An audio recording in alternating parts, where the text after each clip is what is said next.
المهام الوظيفية للسوشيال ميديا سبيشاليست ده شخص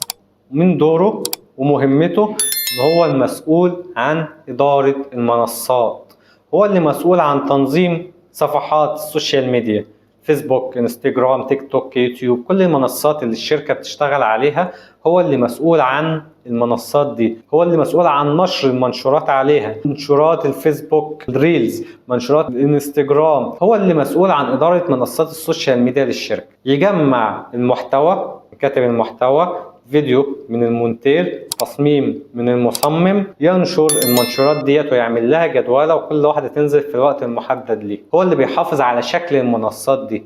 هو اللي بيرد على العملاء في الكومنتات وفي الرسائل،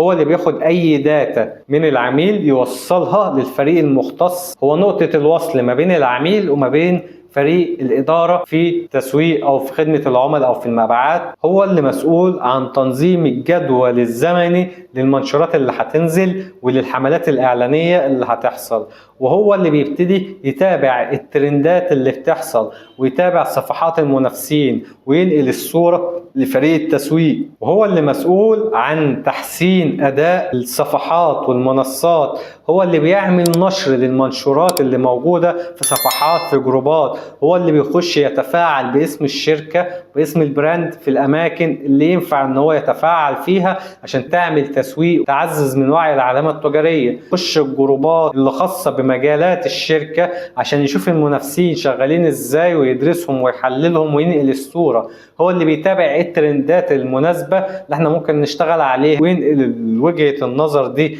لفريق التسويق وإدارة التسويق عشان يحطوها في الحسبان ويطلعوا أفكار على أساسها ويبتدوا ينظموا الأمور التسويقية أو الخطة بتاعتهم على أساس الترندات دي، فيبتدوا يعملوا منشورات وأفكار وتصاميم ومحتوى وفيديوهات على أساس الترندات ديت عشان يحصل انتشار للسوشيال ميديا. لازم يكون على علم بشغل السي يو اللي هو بيرفع الصفحة في محركات البحث، لما تخش تبحث عن اسم حاجة خاص بالمجال بتاعهم يظهر لك الصفحة بتاعتهم والخريطة بتاعتهم وصفحاتهم وهكذا في البداية. فلازم يكون ملم بشغل السي يو، يكون عارف ايه الهاشتاجات المناسبة اللي بترفع الصفحة وتوصلها لأكبر قدر ممكن من العملاء، لازم يكون ملتزم بالمواعيد، سريع في الرد على العميل، عنده لباقة واسلوب للتعامل مع العملاء، يعرف يحل المشاكل عشان يحل مشكلة اي عميل، يعرف يمتص غضب اي عميل ويهديه ويقدر يحل ليه المشكلة، منظم، بيعرف يعمل جداول، يشتغل على الوورد، على الاكسل،